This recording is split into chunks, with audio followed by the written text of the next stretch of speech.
This is Jean Kelcher from the Council of the Blind, and welcome to Resources in Wisconsin for People with Vision Impairment. Today's webinar comes to you from the Wisconsin Council of the Blind and Visually Impaired. The Council is a private, not-for-profit, community-based organization. We provide services, advocate legislation, and educate the public. We have 4 presenters today. Marc Arneson will speak first, and he graduated with a degree in psychology from Loras College. He spent 7 years working in the Illinois child welfare system, serving children and families involved in residential and foster care placements, and then 16 years working on behalf of children being considered for adoption. Marc began working at Hadley in July of 2017. Our second speaker is Kristin Fountaine, and Kristin is a senior rehabilitation specialist for the state of Wisconsin, Department of Health Services, Offices for the Blind and Visually Impaired. Kristin has a master's degree in guidance and counseling and has worked as an itinerant rehabilitation specialist for over 21 years. Dave Hyde is our third speaker, and he currently serves as Professional Development Coordinator and Parent Liaison, along with Adult Program Coordinator at the Wisconsin Center for the Blind. He has a rich background in developing skills with persons who are blind. He is an active member in the National Federation of the Blind, where he serves as first vice president of the Wisconsin affiliate. Jim Denham will be our fourth speaker, and Jim is the Assistive Technology Specialist with the Wisconsin Council of the Blind and Visually Impaired. He conducts technology assessments and provides training on a wide array of tools. Being blind himself, Jim utilizes much of this technology on a daily basis. Right, so our first speaker is Marc Arneson. Thank you, Jean. Hopefully everybody can hear me okay. I really appreciate you letting us join you here today and share a little bit about what we're doing. Part of my job, the title I think is a little confusing, Director of Brand Development and Learning Communities. A lot of what my job entails is doing a lot of listening and then a lot of kind of bringing back information and informing. And at Hadley, some of you might be aware, we are going through a lot of change right now. Everything's kind of different at Hadley, and we anticipate more change going into the future.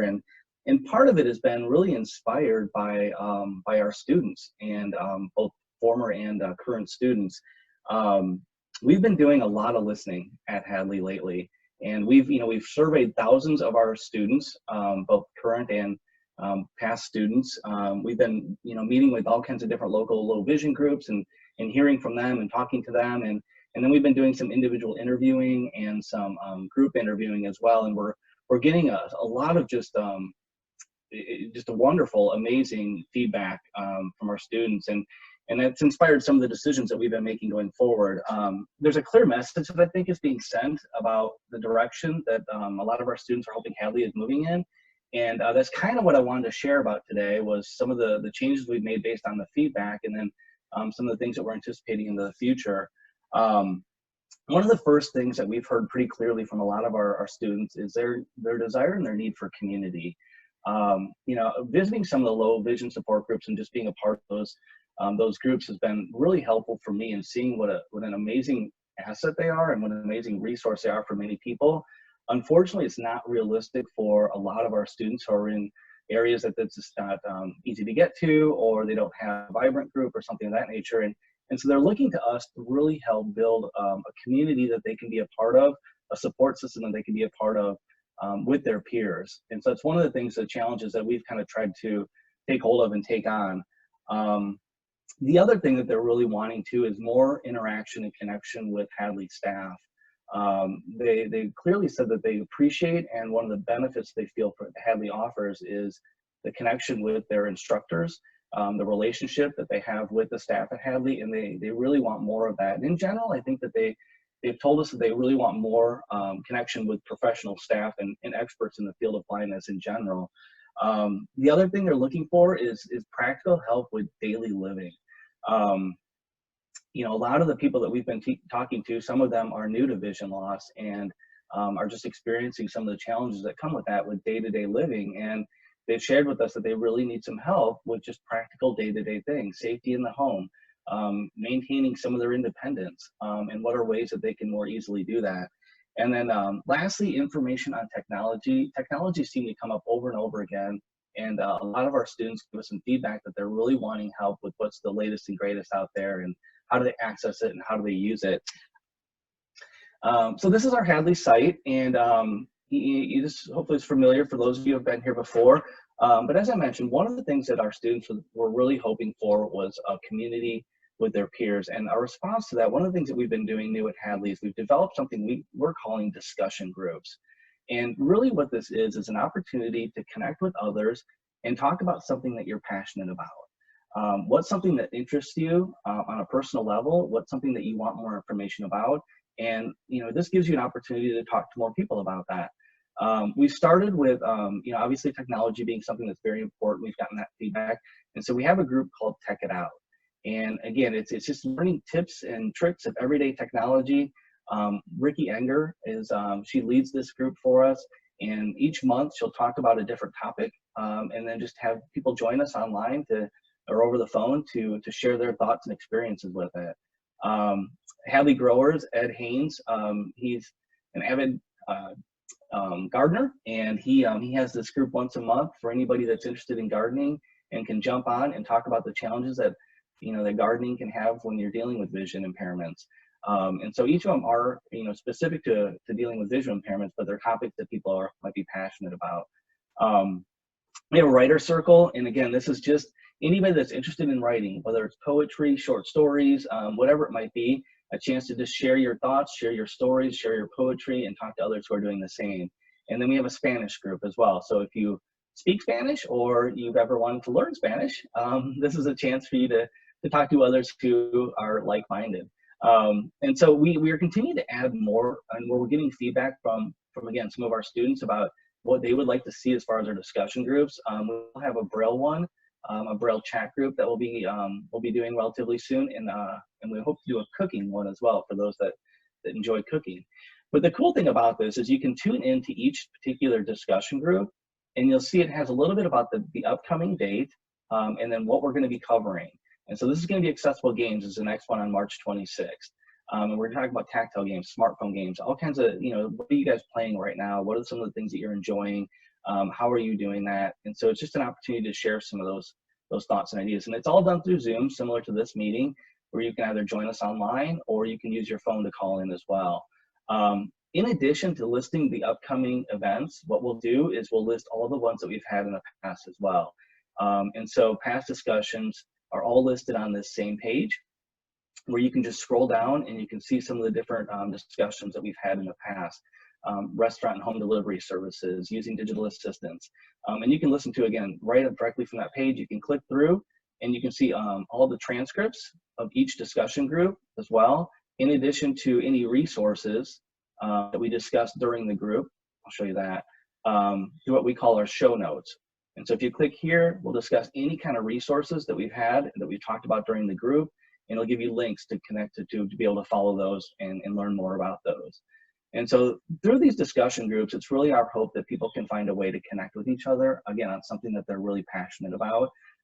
They're all done in a podcast format. And so they're also, you can listen to these on, Apple Podcasts or TuneIn or, see the different ones here. I don't know what Stitcher is, but Spotify is another option. So if that's something that you're more familiar with, you can find all of these discussion groups through these different podcast resources as well, and listen to them that way. The last thing I want to share about this is if you subscribe to these and just put in an email address, you will get alerts emailed to you when we have a new one scheduled. So you'll get the date and what that's about. In addition to when we add a past on the site, you'll get an email alert letting you know add an additional one to the site as well. And so it's just a way to keep up to date on what's coming up and what we've done in the past too. So we're super excited about our discussion groups and allowing people really, again, to connect with each other in a way that's meaningful and something that they're interested in. One of the other things, so again, one of the responses we got was really help about practical day-to-day living. And some of you might be familiar with a site that we created called Low Vision Focus. And we had a lot of tips and hints and tricks for everyday living for those dealing with low vision on that site. What we've decided to do is try to curate all of that content a little bit better and put it into a little bit more accessible page. And so we took all of the seminars that we've done in the past, and we've kind of relooked at some of the content of there, in addition to all of the videos and audio clips that we had on the low vision page. And we kind of put them into this page and tried to curate them a little bit into different categories. So for example, simple home adjustments. You can click through to here. You can find all kinds of different videos, like organizing your bathroom, safety in the kitchen. There's also audio clips, organizing clothes. And then we kind of broken it down into assistive technology for the home, basic magnifiers, lighting in the home, adjusting your lighting to your home. When you click through to these, you'll just find a short, quick, couple-minute video that'll kind of talk about that specific topic. And so our hope is that this can be helpful for those, again, who are looking for, help with kind of day-to-day challenges that they're facing due to vision loss. And again, we have all kinds of different topics: getting around the house, health and wellness, personal care, recreation, adjusting to low vision. And so we try to curate all of our content on day-to-day living assistance and skills and tips and hints into this page. And so this is a resource that I think can be helpful for many people that are looking for that day-to-day help. I mentioned technology as something that a lot of people overwhelmingly have shared with us that they're wanting more information about. And the wonderful thing is there are many wonderful advancements in technology that's out there and available. And so we do want to really help people access them and learn about them. One of the things that we envision in the future, and we're not quite there yet, but hopefully within the next few months, we're going to be introducing something called Hadley Presents. And part of what that's going to be doing is talking to different individuals and organizations that are out there, both doing advancements medically, but then also doing advancements with technology. And we're going to have just a one-on-one chat with them to learn more about what they're doing, what that might mean for the field, and then how to access it. And there'll be opportunities for people to send in questions in advance to our conversation with them, and so we can address those specifically with them. And similar to our discussion page, those are going to be listed with past ones in addition to upcoming ones. And so we'll have those available for everybody to listen to and hear as well. One of the other things that we've done with, as far as addressing the need for more information about technology is we actually partnered with Apple almost a year ago. They reached out to us and wanted us to help them do some videos, some instructional videos on how to access, how to use all the accessibility features with their products. And so we've, Douglas Walker at Hadley has actually created several different videos on tips for using the accessibility features with Apple devices. So we've got the iPhone and the iPad, and you can see exploring the device, using the rotor, advanced voiceover gestures. These are really quick, kind of easy to listen to videos that just walk you through specific accessibility features with each of the products. So it's just an opportunity to learn how to use, some of the smartphones and technology that's already out there. So we've done this with almost all Apple products at this point. We've done it with the iPhone and the iPad, the Apple Watch, the Apple TV, using your Mac, whether it's, Mac Pro or Mac Air. And then one of the other things that Apple wanted us to do, in addition to some of these instructional videos, was help them with their Swift Playground. And the Swift Playground is actually Apple's coding program. And so they have an app that teaches people how to use the iOS coding system. And they asked us to do some instructional videos on how to use their coding system as well if you have a visual impairment. So we did that in addition to all the other Apple products. We also have started creating instructional videos for Microsoft Office. We've currently done Microsoft Word, and so it's navigating, selecting items, editing the text. These are all available currently, and we're working our way through Office products using Excel, PowerPoint, and just kind of walking people through how to access or how to use those with the accessibility features too. And then we also are going to be working on Windows, on the Windows operating system, and developing just tutorials and instructional videos on how to use the Windows operating system. And then we do in the future, we're currently working on it. Douglas has been really busy. So he's currently working on Android products as well. And so that'll be the next thing that we'll have coming up on our instructional videos.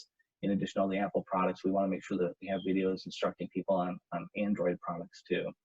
And so that'll be upcoming relatively soon.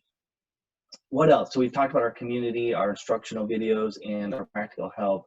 I mentioned the changes that we're going through at Hadley, and one of the things we did a year ago, I guess, is we started researching best practice for those who are for volunteer adult learnings. And so we wanted to be really understanding how adult learners were wanting to learn. And so we spent the better part of a year kind of researching and understanding what the best practices look like. And it came out to be a little bit different than what we've been doing at Hadley, to be honest. What we've learned is that smaller is better, for the volunteer adult learner. And so what they're looking for is very kind of concise and quick content about a specific topic. And a lot of Hadley courses, if you're familiar with them, they're pretty wide ranged, and they cover a topic, and it can take sometimes 4 to 6 months to complete one of our courses. So it's quite a commitment. And I think what a lot of people are wanting to learn, how people are wanting to learn nowadays, are really quick, short, to the point on a specific topic. And so we've learned that smaller is better, shorter workshops, and that's what we're trying to move to. Is we're going to be cutting up a lot of the current content that we have into more digestible, smaller content, and then adding quite a few more workshops, in addition to the ones that we currently have, some of the courses that we currently have. So this time we are currently kind of closing some of them as they kind of run their course, some of our courses, and we're going to start adding new content as we start to develop that as well. So that'll be coming soon as well. In addition to smaller is better, we've also learned that a lot of volunteer adult learners are really wanting more choices. They want less rules around their learning. And what we've done in the past is we've had a very specific curriculum for those who were taking some of our courses. And there was prerequisites for each course that they had to take, and they had to do it in a specific order. And what we're learning, a lot of adults want to learn a specific topic, that want to do it in an order that is relevant to them. And practical to them, that really addresses a practical need that they're dealing with right now. And so we've done away with some of the prerequisites, and we're going to have an opportunity for those individuals, those students, to come around when they want to do it. And the other idea of grading, a grading system, was overwhelming and a little fearful, to be honest, with a lot of our learners too. And so we still want to test them to make sure that they're retaining the content that we're hoping that they learn, but it won't be based on a final grade. That was really, grades ultimately, for many people, became very discouraging. They were needing to learn this content for a very personal and practical reason, and to receive a poor grade on it was really overwhelming, and a lot of people. So the grading system has gone by the way at Hadley, and so we are testing you on the content and your knowledge, retention of knowledge, but we want to make sure it's something that it's encouraging as well. The last thing is the tone of voice that we heard for a lot of when we did a lot of this research, is that adult learners, voluntary adult learners, are really looking for a conversational tone in the language and in the workshops, and something that's engaging. And so that's really is to put forth content that is going to be engaging and conversational, for those who are wanting to learn from Hadley as well. And so that's a little bit about some of the changes that we're making at Hadley. I wish I had everything that I could show you right now. Our hope is that by the beginning of next year, we're going to be relaunching a new website. There's going to be quite a few more accessibility features dedicated to the website, and we're going to tie in some of these other components of conversational tone and engaging content, smaller, shorter content, and more choices, in addition to an ability to connect with each other and with our instructors a little bit easier. So I hope that's helpful. And again, everything that we do at Hadley continues to be free of charge for any of those who are visually impaired, or a family or friend who are visually impaired as well. We're dedicated to making sure this content is free to anybody that needs it as well. I think that's all that I had, Jean. Okay, thanks, Marc. So our next speaker is Kristin Fountaine, and Kristin is from the Office for the Blind and Visually Impaired. Good morning, everybody.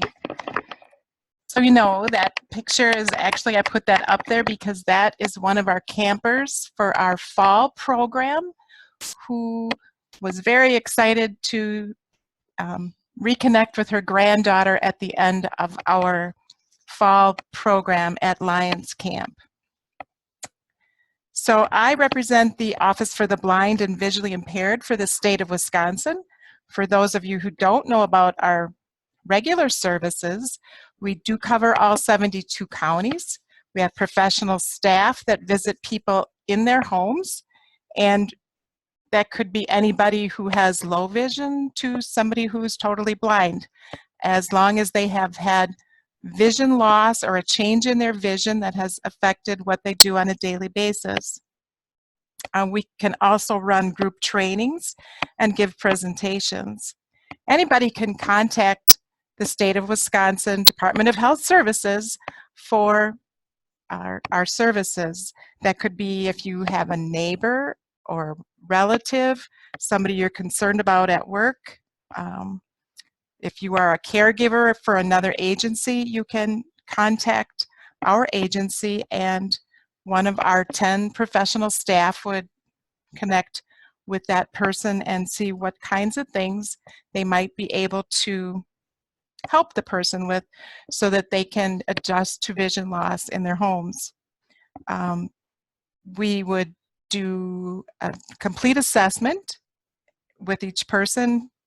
If we find that that is something that's necessary, we would go over optical aids and lighting and teach new ways to do things that maybe they used to do, but now that they have a change in their vision, they need to find a way to do things differently. We would teach people how to get around safely in their home and in their community. We try and connect them with community resources that might be useful to them. And we also are able to give information about different eye conditions. So basically, if a person is having trouble reading their mail or a newspaper, books, if they are straining that they can no longer see to write a check, if they are complaining that they can't read their own mail or set their own thermostat, I mean, it doesn't have to be what we would think of as huge things, but we go in, we assess those things, we try and find out what a person was doing, what they're currently doing, and what they'd like to be doing, and we'd see if we can match resources and training to help that person cope with the vision as they have it now. Our services are free. As I said, we do drive to see the person in their home or their apartment. Anybody, as I said, can refer.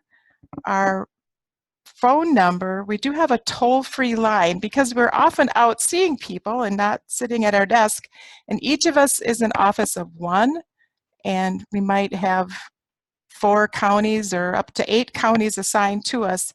So it may be a little bit before we can get back to you in some cases, but do go ahead and leave a message on our toll-free line, which is 1-888-879-0017.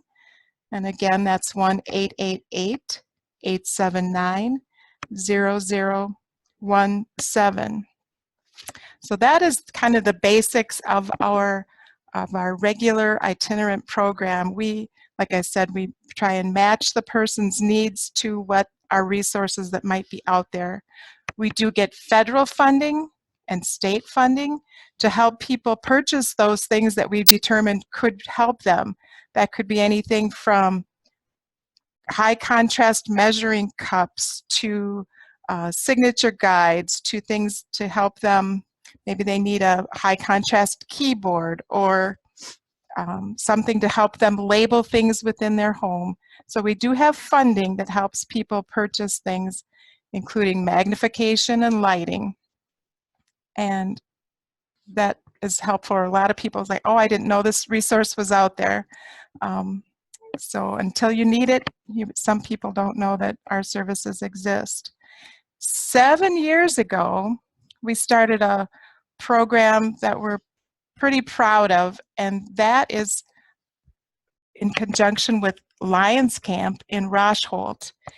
And we screen people and find people, usually these would be people who are new to vision loss or have had a recent life change, and we give first priority to those people living by themselves who maybe need some help. And they would have to find their own transportation up to Lions Camp, and this happens in the fall. They would go up on a Sunday, stay for classes on Monday, Tuesday, Wednesday, and have transportation to get them back on Thursday. But we call it Adventures in Vision Loss, Learning to Do Things Differently. And this will be our 7th year offering this fall program. And again, it's free. You just have to get a way to get up there and back. And this is a great program where it's kind of like being back in junior high, because we have 6 different classes. So first hour you might have adaptive cooking, second hour assistive technology, that would include even smartphones or training on tablets. Third hour you might have communications and braille. Fourth hour, orientation and mobility, or we refer to it as O&M, where you learn to walk safely and travel with using a cane. Fifth hour would be daily living skills, and that, of course, is a gamut of things, everything from labeling your own groceries to maybe finding ways to answer the phone or just anything really around the house. And the last one would be resources and discussion groups. So we talk about different resources available to you both in Wisconsin and nationally, locally, connecting you with your ADRCs, independent living centers, places like the Wisconsin Council of the Blind, and other programs that are out there. So everybody's supposed to attend all 6 classes during the time that they are at camp. It's been a really great program. I wanted to share with you some of the former campers' comments about camp. One person, because we always give a survey at the end of camp, one person said, "This has been life-changing. I would definitely recommend it to anybody." Somebody else said, "It was real beneficial to be here because of the variety of disabilities make you feel not so alone. This is a place where I feel normal." And that one I'm reminded of one of our campers. She started crying, I think it was lunchtime, about the second day into camp. And we took her for a walk during lunch and said, "What's the matter?" And she said she was around people that she felt comfortable with, that they understood her, and she was already anticipating having to leave and leave camp. And she was so thrilled that she was able to learn that there were other people that were kind of going through the same things that she was going through. Another person said they've experienced more of an attitude change about their loss in vision that they ever anticipated. Somebody said, "I learned lots of little things from everyone. It was a good feeling to know that others learned from me." And that's what we as the instructors observe in our campers. They arrive at camp, they are nervous and very, have a lot of anxiety about, what's going to happen and, how are they going to do things. And by the end of camp, the word we always like to use is transformational. Somebody thought that the cooking class was very good. Now, I'm partial to that because I've been teaching the cooking class myself for a number of years. They said you can get by using a crock pot and a George Foreman grill, and they anticipate they can do better in the future. We also offer a dog guide panel because 3 of our staff are blind or have low vision, and they themselves use dog guides. And this is a nighttime activity, and it's optional, but we've had good response. They do a presentation with their dogs there, and have a lot of good questions and answers from the campers who attend. I should say that I don't think I did say that we only limit this particular camp to 24 people. So you have to go through one of the rehabilitation specialists in your region to fill out an application form, and then it's reviewed by a panel and you are found eligible or not to attend. Because we do have some certain restrictions that a person has to have their own self-care. They have to be able to walk a quarter of a mile. They have to be able to take their own medications, although we do have a full-time nurse on staff during the time that they are at that camp. I wanted to read this one that said, "Thank you for the invitation to Lions Camp of the Blind. Originally, I thought I'd learn very little beyond what I already knew. I was very wrong. The 18 hours of class, led by very competent instructors, was very good. By talking with others like myself with varying degrees of blindness was particularly enlightening. I figure I'm 97% blind. It was good for me to interact with those that are 100% blind to see how they adjusted in a positive way to their blindness."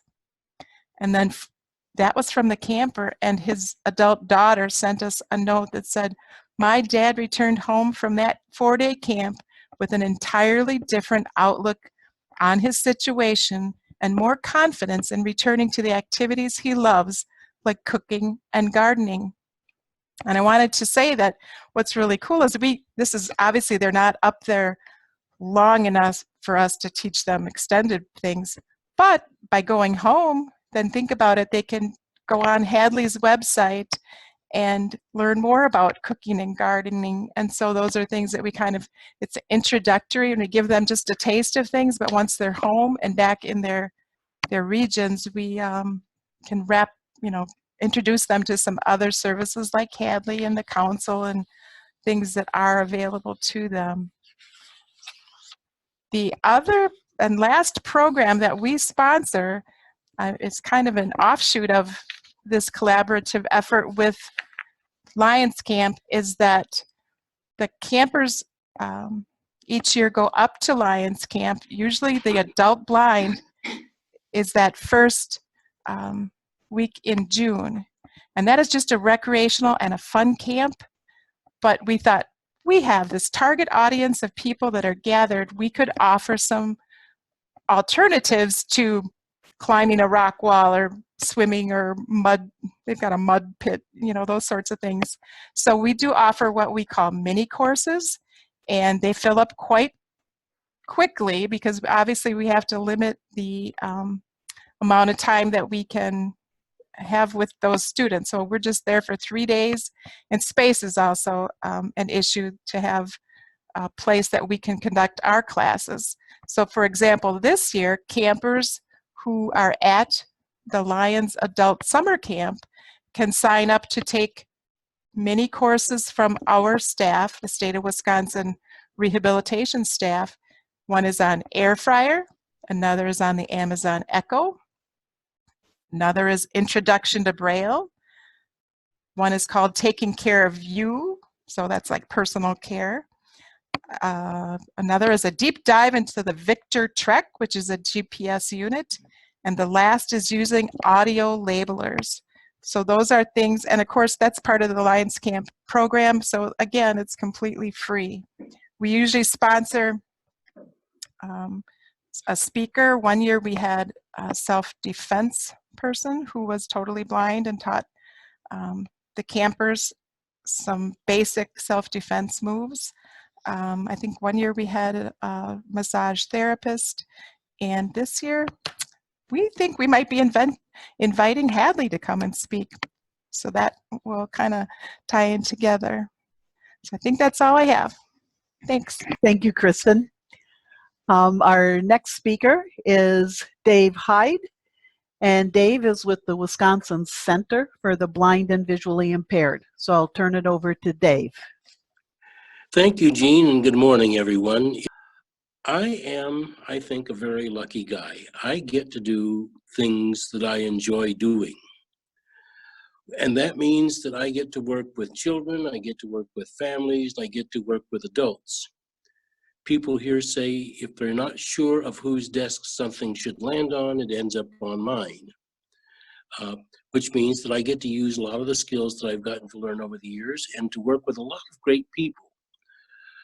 Our summer program has been running, believe it or not, for 101 years. We are the oldest training program for blind people in the state. And we started in 1918 with veterans of World War I. Ladies were offered the opportunity to join the program in 1919. And this program has been as long, in my memory at least, as 6 weeks and as short as one. The reason that it is short now is that we have for our adult program what is called an unfunded mandate. And that means that the state says you're going to have this program, but you're going to take any monies it needs out of your general fund. Our general fund is used to educate blind children, and that's matched by federal dollars under IDEA. So the monies we spend for the adult program come out of our general program budget, and that means that it's hard to find funds for our program. Having said that, we do the best we can. And I think that we have students who get a great deal out of it. I absolutely love running the program. I get to see students change. I get to see students learning things, and once in a while, I even get to break down and teach a class myself. So we really value the adults who come through our adult summer program. This year, the program will run from August the 4th through August the 9th, and applications, interest forms will go out the 1st of April. We can take up to 25 people. And students arrive on Sunday evening, the 4th, and we get people settled in rooms, and we do dinner. We talk about what we're going to do. Classes start about 8 o'clock Monday morning, and they run through about 2:30 on Friday afternoon. Classes include orientation and mobility. We'll have 2 or 3 O&M instructors working with this size of a group. Daily living and cooking. We have a teacher who teaches that all school year, and she takes charge of that class. And in addition to how to cook, you get to do some work on shopping independently and using assistance when you go shopping in a grocery store. We have a class in home maintenance, and that class came about because somebody commented once a few years ago that they had no idea to change a light bulb. How do you do that when you can't see it? Well, I never thought about that because I've been changing light bulbs, since I was a kid, and my wife doesn't do ladders, so I get to change them on top of a ladder. Big deal. But they never done it independently, had no idea how to use a plunger. Never hammered a nail, all the things that you take for granted if you're a homeowner that you just simply have to do.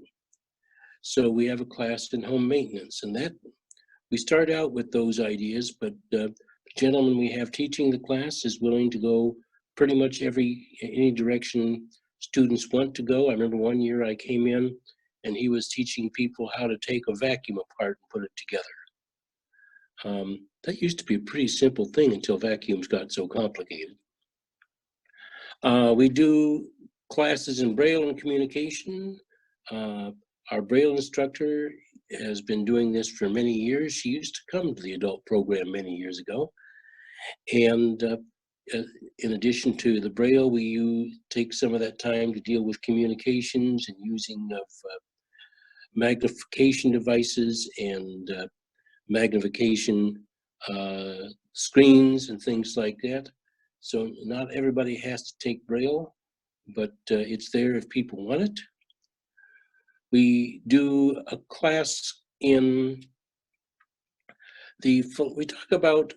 take some time and we talk as a group about blindness, and we talk about what kinds of things we do and what kinds of things we have difficulty in doing, and share the solutions that we have about such things, because it's amazing to me how many solutions to common problems that people have found that they just take for granted. We sometimes get speakers in. We talk about attitudes that people have about blindness and how you deal with them. We have people in from the ADRCs and talk with them, talk about what kind of services one can get from the Adults with Disabilities Resource Centers. So we have a lot of things going on. We have a class, because somebody requested it, on recreation and physical fitness. And that class has done a lot of different things, but the idea is to start getting some of us who are developing into a sedentary lifestyle up and moving and doing things that will contribute to our physical health. So we take students out bowling. We have done hikes. We teach home exercise types of things. Sometimes they go swimming, but it's activities that one can carry on at home and that will help maintain one's physical health. We do have some qualifications for our students. As Kristin said, students need to be independent in medication, and that means they need to be able to take their medication without assistance. Students need to be independent in self-care, and that means that they need to be able to take care of their own physical needs and be able to function as a normal adult would and taking care of themselves. All meals are taken care of. Those are in our cafeteria. We finally have air conditioning in the dorms, which is a real big thing. For a few years we didn't. And then we have evening activities that our dorm staff put together, and those have involved going out for dinner. They've involved going out for activities around the Janesville community. One of the things we put some time into in our orientation mobility classes, for those who are interested and ready to do so, we have a public transit system here, and we spend time working on using a public transit system. I know there are a lot of communities in our state that don't have such things, but it's such an important skill to be able to manage your own transportation and to get around and to get the information that you need to be able to use it effectively. I take part in just about everything we do. We do assistive technology. Our teacher for that has been teaching it for a number of years. We do the same things as the council does and as the Office for the Blind. We certainly do screen reading technology and magnification, use of iPads and iPods and iPhones, Android. We'll probably be expanding that to the Victor Trek and things like that. But what we try to teach people is how to learn independently. So because we only have 5 days. So you can't do everything in 5 days. What you can do is give people the opportunity to learn and learn where to go for answers.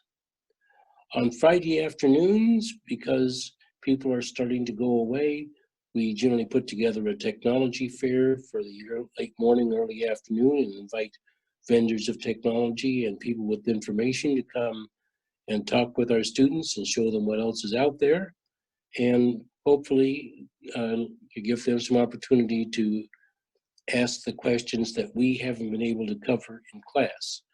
Finally, each student gets a thumb drive with information on it, all kinds of resources, because I think that being able to access a computer is an important thing. We put on a copy of MVDA that they can simply load into a computer anywhere they go and access a computer.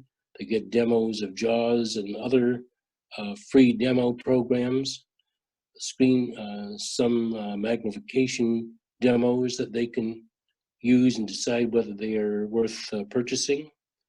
And then, as others have said, all those resources from including Hadley and the National Library Service and Bookshare and the ADRCs and the Office for the Blind and Visually Impaired and the Wisconsin Council and Vision Forward and any organizations of the blind, because I think it's important that people be in contact with consumer organizations, and we try to answer any questions that people have. This is an exciting program. I look forward to doing it every year. It takes some time, and we try to make our forms accessible to get into to do everything with, and we can make the interest form accessible. Because of some federal rules, we can't ask any health questions in a form that is going to go over the internet. So we'll be doing that differently. Finally, I want to thank Jean for inviting me to take part in this, and also for her nudge that says you're running out of time. So I'll turn it back over to you and be happy to respond to any questions at the end. Okay, thanks, Dave. Our final presenter this morning is Jim Denham, and Jim is with the Wisconsin Council of the Blind and Visually Impaired, and so I'll turn it over to Jim. Good morning. My name is Jim Denham. As Jean mentioned, I'm with the Wisconsin Council of the Blind and Visually Impaired, and I'm here in Madison, Wisconsin right now. And I've been with the council about 1.5 years now. And the council offers a number of vision services for individuals who are blind or visually impaired around the state of Wisconsin. We offer low vision assessments, so helping you kind of learn what lighting might help you, magnification options, other different low vision related tools that might assist you in living daily life. We have a rehab teachers here on staff that can come out to certain homes and help you work out things that might help you in the home, such as tripping hazards and lighting in your home, and then helping you perform different tasks in your home. My specialty is technology instruction, and so I offer 2 types of technology instruction here at the council, and I'm going to talk briefly about each one of them. First of all, we offer individualized one-on-one technology training. And that is one-on-one training, working directly with you. We really focus on technology goals. So what is your goal? What is it that you wish to accomplish? I mean, technology is a great tool, but it is just that. It's just a tool. So, if you're building a house, you need a certain set of tools to build that house. And if you're performing a task, you need a certain set of technology to perform that task as well. So, people will come to me and say, I want to learn how to use an iPad. Well, what do you want to learn to use that iPad for? So we really focus on the individual goals of the client and helping you accomplish those goals. So one-on-one training is a fee-based training, but we can perform it either here in our offices in Madison, if you're able to get to Madison or get to the council. We can also do remote training. So I've had individuals from northern Wisconsin come to me and say, I want to learn how to use JAWS, or I want to learn how to use my iPhone. And through a series of tools, we can help you learn to use that remotely from the comfort of your home. We can do some remote training. So just because you can't get to Madison doesn't mean you can't take advantage of this type of training. So we offer that on a variety of different topics. So anything from using your smartphone to using a screen magnifier to using a screen reader, and whatever tool you're trying to accomplish, trying to accomplish a particular task. So maybe it's using your screen reader to access Microsoft Excel, or using your screen magnifier to send and receive email. We can help you with those different tools and help you accomplish those different things. And those are usually done in a series of lessons. Usually each lesson lasts about an hour to an hour and a half, because anything more than that, it's a little bit long. And we generally meet once a week. And then depending on the number of, depending on what your goal is and how complex what you're trying to do is, it can be anywhere from 3 to 4, 6 weeks, whatever you need. So that is available. The second type of training that we offer is group classes. So those are totally free, and those are classes that we pick a topic every month, and we focus on those particular topics. And they're offered both here at the council, and then we also offer a second session, which is done online. So using the Zoom platform that we're using now. So much like you joined this meeting today, you can join the group class and hear about whatever topic that we're covering. And those, are really kind of a demonstration. It's not a whole lot of hands-on instructions. It's more of demonstrating the technology, showing you what's capable, talking about, how to accomplish the particular task with the technology. So for example, tomorrow, we're running a course here at the council on smart televisions. So talking all about the Amazon Fire TV and the Apple TV and the Google Chromecast and all these different things. So tomorrow we'll be running that course here at the council.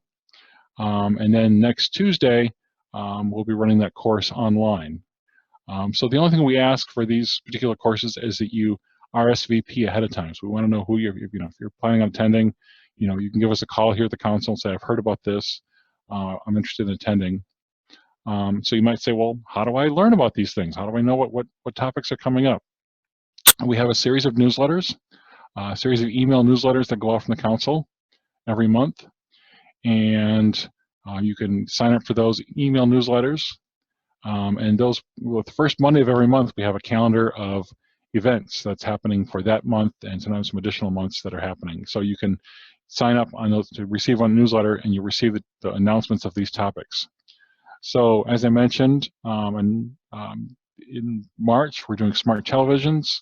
In future months, we're going to have a class on smart speakers, so the Amazon Echo and also the Google Home and all the amazing things you can accomplish with the smart speakers. Sometimes we may, for people who maybe already have a smart speaker and you want to know what more things you can do with it, or maybe you say, hey, well, I'm thinking I've heard a lot about these smart speakers, but how do I really use one? So these really classes are for anyone who's just interested in the topic. You don't necessarily have to own the technology to participate in the class. And I should also mention that at the end of every class, we also follow up with a handout. So we find that in class, there's a lot of information going on, a lot of things happening, and people can't always write things down. So at the end of either a one-on-one class or a group class, we send participants a handout that has all the different resources. So for example, tomorrow we're talking about smart TVs. We're talking about different resources, places you can learn more about smart televisions. We will distribute a handout at the end of the course, usually via email, because we find people prefer it electronically. That lists all the different resources we covered and has the different links and has the different information. So you don't have to worry about taking notes during the class. You get all that electronically. So we're doing smart speakers coming up. We're also doing a class on amazing iPhone apps. So all the different things that you can do with an iPhone, and you think about all the different things that we're calling iPhone a phone. There's so many different things that device can do. Everything from listening to old-time radio to identifying money to video chatting, and phone is just one small part of what you can do. And so this class is going to focus on all the different apps that are out there that really help you accomplish amazing things with this little device. We're also going to have a class on Android coming up later this spring, talking about the things we can do with an Android phone or an Android tablet. And then a class that we're going to repeat later. It was very popular. We did it last year, and it's called Did You Know JAWS Can Do That? And some of us are familiar with the JAWS screen reader, and that's a really popular tool that a lot of people use. But there's a lot of hidden features in that JAWS screen reader that people don't even know. Hey, I could do this with JAWS. Or for example, did you know you can use JAWS to find out the weather forecast? So there's a lot of different things we focus on in these group classes. Like I said, these classes are free, and they are offered. Usually we run them on a Wednesday afternoon here at the council, so from 3 to 5. And then the following Tuesday, we'll offer that online, and that's online via Zoom. And so you can participate in either one if you want. If you're able to come to the council, you can participate in that. Or if you just, if you're some ways you can't attend the council, and you can participate in the online version. And if you miss both of those, we generally archive the courses, and we can get you a copy of the archive as well. So if you miss the online version and you want to just listen to the online version, we can get you a copy of the online version as well. So just some of the different technology trainings that we offer here at the council. We're always open to suggestions. So if there's something you want to learn more about, please let us know. You can always, some of these classes, the reason these classes come up is somebody can contact me and says, hey, I'd really like a class on such and such. Smart TVs is a good example. Somebody contacted me a couple months ago and says, I've heard all about this Amazon TV. What is it, and how do I use it? So we decided to put together a class on smart televisions. So we're always looking for information. And if there's a particular tool you'd like to learn more about, one-on-one training. If you're interested in pursuing some one-on-one training here at the council, you can contact us, and we can set up, figure out what works for you. And if you say, hey, I really want to learn how to use, my screen magnifier more to access the internet, we can certainly work with you and help develop some goals and figure out a plan to help you meet those goals. So it's been a pleasure speaking with all of you today, and thank you for participating in the webinar. Hey, thanks, Jim. And so we had a lot of information today, and so just to check in and see if there are any questions. So Renee had a question about whether or not the Hadley podcasts, if they're available on Overcast. If so, what name would I search for? So Marc, that's yours. Yeah. No, I actually wasn't familiar with Overcast, but I have written it down in my notebook right here. So I'm going to bring that back to Hadley and see if it's something that we can look into. Right now, it's just the Spotify, TuneIn, Apple Podcast, and there's one other one that I don't remember, but not Overcast. No, sorry. We will look into it. Okay, thanks, Marc. Yep. And then Renee also commented that she's an attendee at Lions Camp, and she found Lions Camp to be great. I attended the first time last year and will be going again this year. The mini sessions put on by OBVI were informative and interesting. And so speaking of Lions Camp, Kristin forgot to give us some contact information. So I just wanted to say that the June Lions Camp, the recreational camp, and I'm pretty sure they are filling up, especially for the women. Those dates are June 11th. Well, our days are 11th through the 13th, but it's that first week in June for the recreational camp. And our fall camp the dates of our fall camp are Sunday, September 15th through Thursday, September 19th. okay, any other questions that anybody would like to ask? And so we got a nice thank you for putting on the webinar. Go ahead and thank our speakers today, Marc, Kristin, Dave, and Jim. Thank you very much for your time. And to those of you who are participating, we want to thank you also for spending an hour with us. A handout will be coming in the mail that gives contact information for all of our speakers today. It also lists some other resources that people may find useful, and also the link to the archived webinar that you can either review or look at your own leisure, listen to at your own leisure. So have a good afternoon. Thank you all for being here, and we hope to see you again at a future webinar. Bye now.